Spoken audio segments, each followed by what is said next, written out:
Obrigada, Sr. Presidente, senhoras e senhores deputados. Antes de mais, um bom ano a todos. Foram muitos os portugueses e luso-descendentes que regressaram à Madeira no último ano devido ao clima de instabilidade que se vive na Venezuela. A Venezuela vive numa situação de emergência económica e social que tem afetado imensamente a comunidade madeirense lá radicada e precipitado o retorno de muitos imigrantes. Mas este fator não é o único problema que tem lesado os madeirenses lá radicados ou até mesmo aqueles que têm vindo a regressar. Os imigrantes madeirenses estão a ser afetados também pelas resoluções do BES e do BANIF e hoje estão a passar dificuldades porque foram enganados e perderam as poupanças de uma vida em produtos deste banco.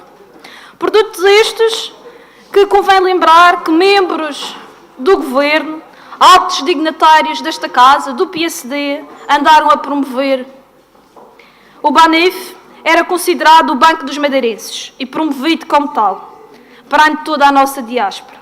Mas, ao fim e ao cabo, acabou por pôr a nu como, ao longo dos anos, se utilizou o dinheiro dos depósitos dos clientes do banco para fazer más aplicações financeiras, para financiar os empresários do regime, fazer empréstimos sem garantias, descapitalizando por completo o banco.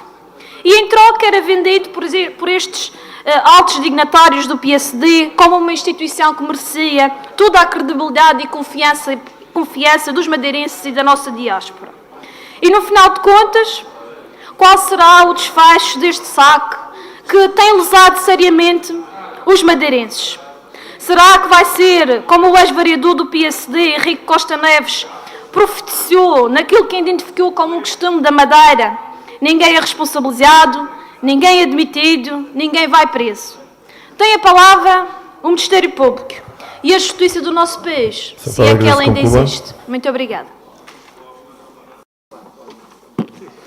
Obrigada, Sr. Presidente, senhoras e senhores deputados. Obviamente que todos aqueles que, através do seu trabalho, da sua obra, permitiram registar e divulgar os usos e os costumes da Ilha da Madeira, merece, com toda a certeza, um voto de pesar, esta homenagem da Assembleia Legislativa da Madeira. Por isso mesmo, o Partido Trabalhista Português irá se associar a este voto e aproveitamos para endereçar à família as mais sentidas condolências. Muito obrigada. Muito obrigado, Sr. Palavra. Obrigada, Sr. Presidente, senhoras e senhores deputados. Obviamente que o Partido Trabalhista Português subscreve na íntegra este voto de protesto pelas irregularidades e ilegalidades na concretização do conjunto habitacional da Achada no Porto da Cruz. Esta é uma situação que já se arrasta há demasiado tempo e que põe em causa a saúde pública e o bem-estar das populações que vivem naquele empreendimento. Se construir um empreendimento daquela dimensão e não se garantir uma coisa fundamental e básica, como é o caso dos esgotos, como é o caso do saneamento básico, é quase impensável. Leva-nos a perguntar o que é que estava a fazer a Câmara Municipal da altura, eu sou Presidente, que não fiscalizou como devia esta obra que estava a ser realizada. E pior, não só não fiscalizaram ou fizeram vista grossa, como depois o IHM ainda foi lá adquirir apartamentos para atribuir habitação, muito bem que foi atribuída às populações carenciadas e que precisavam, mas depois não cumpria com os requisitos mínimos de habitabilidade. E depois vemos que muitas vezes o PSD, com o fim de cumprir com aqueles que são a sua agenda eleitoral, de ter votos, faz as coisas quase que de uma forma impensada e refletida, e depois é o que se vê, as populações têm que ficar sujeitas à habitação, sem qualquer condições e sem qualquer dignidade à vida humana, o que é uma vergonha. Muito obrigada. Obrigada, Sr. Presidente, senhoras e senhores deputados. Senhor deputado João Paulo Marques, não resisto a comentar a sua resposta aqui à bancada da oposição, porque o que mais faltava era serem os deputados da oposição a ensinarem qual deve ser o trabalho do Governo.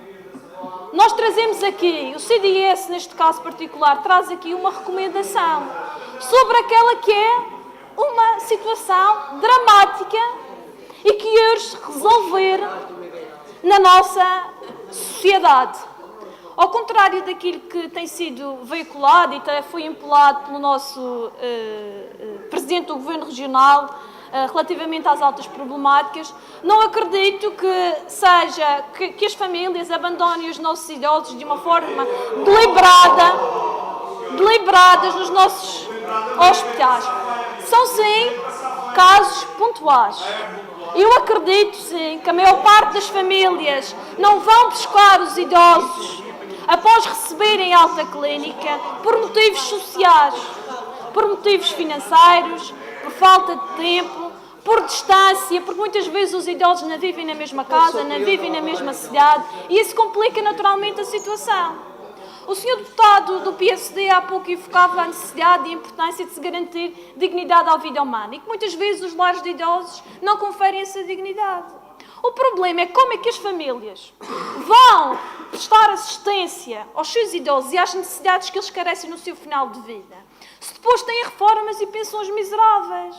Como é que nós vamos contratar um cuidador com conhecimentos para estar a tempo inteiro com uma pessoa com necessidades especiais, se depois essa pessoa oferece 200 euros, 300 euros de reforma e de pensão? Como é que vamos garantir dignidade destas pessoas? Aonde que a maior parte dos nossos idosos e pensionistas gozam os seus últimos dias de vida, as senhoras, neste caso, a assistir aos programas do Gosto e da Cristina Ferreira, e os senhores a jogar à bisca na praça? Portanto, é este o usufruto que os nossos idosos têm no final da sua vida, porque aquilo que oferem não lhes permite fazer mais. Portanto, eu acredito que uma solução que prevaleça o custo-benefício são sim os nossos lares apostar em infraestruturas, na dotação de infraestruturas para acolher estas populações. Claro que a situação ideal seria tratar destas pessoas, essas pessoas poderem ficar nas suas casas, no seu seio familiar, mas quanto é que custa isso? Porque isto, efetivamente, as altas problemáticas